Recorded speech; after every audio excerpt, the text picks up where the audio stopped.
Cris, domina essa no peito aí, ó, com a chegada desse povo todo aí, ó. O Cruzeiro tá bem servido, essa negociação emperrando, pode se arrastar, não pode, o Marlon é essencial. Eu acho que pro Cruzeiro se arrastar foi muito ruim. Muito ruim, já falei um pouco a respeito disso, né? Eu acho o Marlon ainda um jogador muito importante pro Cruzeiro, acho tecnicamente um jogador que se provou quase que fundamental, eu diria, né? Embora, de fato, hoje, se ele perder espaço no time não seja nenhum absurdo, principalmente se a questão contratual se arrastar, a gente falou um pouco a respeito disso ontem, né? Mas por que eu falei que pro Cruzeiro foi muito ruim esse timing? Porque na abertura da próxima janela, certamente ou muito provavelmente a gente já vai ter uma definição a respeito do futuro do Marlon. Se ele renovou ou não renovou. E se ele não tiver renovado, o valor de mercado do Marlon na próxima janela vai ser muito abaixo do valor dessa janela. Então, para o Cruzeiro, se fosse se o Marlon falasse para o Cruzeiro agora em janeiro que vai cumprir o contrato, mas que não pretende renovar, eu acho que o Cruzeiro teria que ter vendido o Marlon agora nessa janela. Colocado um bom dinheiro no bolso.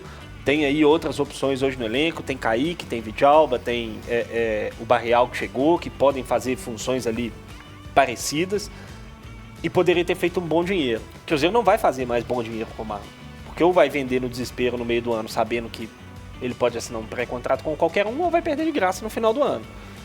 Então, eu acho que pro Cruzeiro o time foi muito ruim. Agora é tentar alinhar essa renovação aí até a janela do meio do ano, né? Porque acho que perder o Marlon de graça vai ser muito ruim pro Cruzeiro se acontecer. E aí, assim, ontem a gente debatia isso, né? Acho que a partir do momento que ficar definido, se ficar definido, tá? Não tô dizendo aqui que o Marlon não vai renovar com o Cruzeiro. Mas se ficar definido que o Marlon não vai ficar no Cruzeiro, aí certamente ele vai perder espaço nesse time. E 26 anos, cara, idade boa. O Marlon tem uma idade que é o gatilho ali pra poder, sabe? Europa, 30 anos, os caras às vezes 29, 26, ele ainda tá na idade pra voltar, né? Ele tava na Rússia. Ucrânia. Rússia. Ele tem mercado ainda. O Marlon é um bom jogador. O Marlon, eu tiraria talvez uns 3, 4 times aí no Brasil que ele iria brigar por posição, talvez um reserva. Mas no restante ele é titular em todos os times. Ano passado um dos melhores, né? Então, assim, seria uma perda. Independentemente de o Cruzeiro estar trazendo jogadores para a posição, bons jogadores, tem o Kaique, seria uma perda. Seria uma perda para o Cruzeiro. Eu acho que ele tem um ativo aí na mão que pode escapulir aí pelos dedos. E pensando em jogo, o Tombense pode surpreender o Cruzeiro ou a organização? Na verdade era a Turquia que ele estava. Turquia? De onde que eu tirei Rússia, hein? Não sei. Ankaraguçu, sei lá como é que fala. E vocês caíram na minha conversa. Não, eu falei que eu não sabia. Eu falei, não lembro. Porque eu dei 2 opções e não dei a opção certa. Eu acho que o Tombense pode e preocupa o Cruzeiro, tendo em vista um Souza que passou por ali, às vezes até com menos e fez mais. Ou não, o Cruzeiro é muito favorito e só o vacilo do Cruzeiro que elimina ele de uma final. O Cruzeiro é favorito. É bem favorito? Eu acho que sim. Absurdamente. E sabe o jogo que me fez tratar agora como bem favorito? O jogo do América e do Tombense. Eu esperava mais do Tombense contra o América nesse momento. Última rodada. Claro que o América e o Cruzeiro são times diferentes, mas o Tombense... sei se era a última rodada, ele ainda tinha chance de ser o primeiro do grupo, então acho que ele foi com força máxima, ele queria vencer aquele jogo. Eu dei uma brochada ali com o Tombense naquele jogo. E o Cruzeiro vem jogando bem, o Souza foi pontual. Pode perder, Sérgio? Claro que pode. Futebol pode tudo acontecer. E tirando o jogo de tombos também, nem para o Ipatingão, eu acho que o Tombense perde força com isso. Então eu acho que o Cruzeiro é bem favorito para essa classificação. Dois jogos diminuem muito a margem, né? Ou aumenta a margem de erro do Cruzeiro, no Além caso, da vantagem, o Cruzeiro tem a vantagem, né? A vantagem e 2 jogos. Você tá falando dois comparado a um assim, só, né? Se fosse um jogo só, às vezes você tem um jogo e toma um gol no finalzinho, como aconteceu com o Souza, e perde. É do jogo, é do futebol, isso acontece. Tendo 2 jogos, a chance do Tombense, pra mim, ela é bem reduzida. O favoritismo do Cruzeiro se torna um pouco maior nesse caso, né? Mas, enfim, não acho que vão ser jogos tranquilos, não. O Tombense fez uma grande primeira fase, apesar de fato de ter deixado a desejar na última rodada contra o América, né? Mas ali eu acho que já pesou um pouco o fato de... Já tá aí classificado? Já tava tudo muito bem encaminhado, né?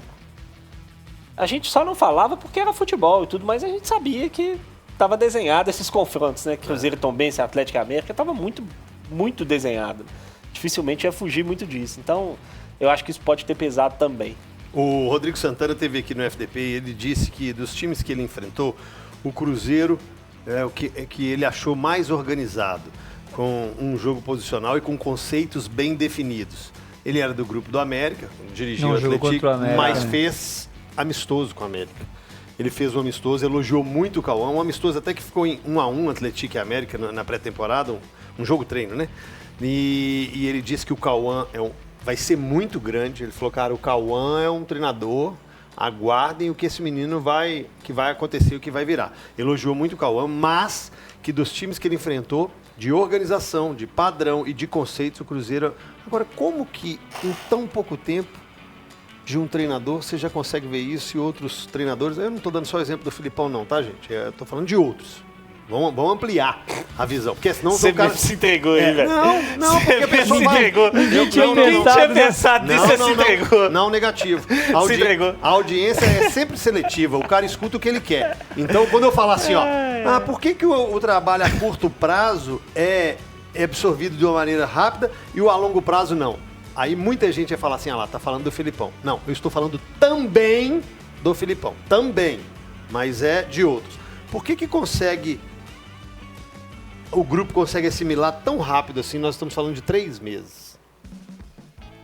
Tem algum segredo? Não é uma resposta fácil de dar, não. Mas o que dá pra gente entender? Que ele tem, o Larcamón tem a convicção dele, tem uma forma de jogar e defende aquilo a todo momento. Não deixa, às vezes, muito solto.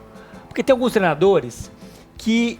Eu já falei sobre isso aqui, que deixa a coisa mais solta, deixa o jogador mais à vontade. Por um lado, você deixar o jogador mais à vontade, mais livre, às vezes a qualidade técnica dele, ele é muito acima, ele consegue entregar um pouco mais em alguns momentos, na habilidade, no individualismo.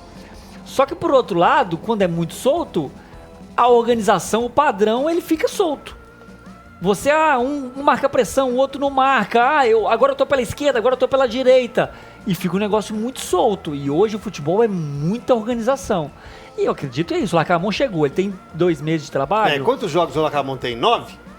8 do Mineiro 9. E mais um na Copa do Brasil. Então, pra você não falar que eu só falei do Filipão, o Zé Ricardo teve 10 jogos. 10 jogos mas assim, defendendo o Zé Ricardo, defendendo o Zé Ricardo, ele teve a pré-temporada, então ele teve 20 dias ali de treino ou mais. E o contexto muito diferente também, né? O Zé Ricardo chegou numa panela de pressão, time beirando zona de rebaixamento e tudo mais, campeonato brasileiro, outro nível de competitividade. É difícil implantar um sistema jogando quarta e domingo, com essa pressão gigantesca na cabeça. Acho que dá para defender o Zé Ricardo. Eu acho que tem um outro ponto que facilita o trabalho, que aí eu vou voltar num elogio que eu tenho feito aqui. Essa gestão do Cruzeiro, ela merece várias críticas, mas esse é um elogio que eu volto a fazer. Eu acho que o que facilita muito é porque existe uma manutenção de processo, né?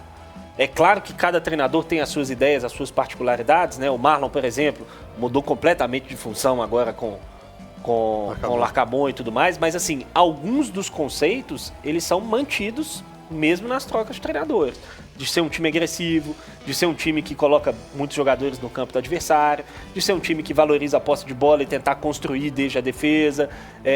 São conceitos que vão se mantendo desde que essa gestão assumiu. Isso facilita também implantar ali um processo, né? A maioria dos jogadores estão já acostumados com isso. E os jogadores que o Cruzeiro trouxe, agora para essa temporada, e cada vez fica mais claro isso, né?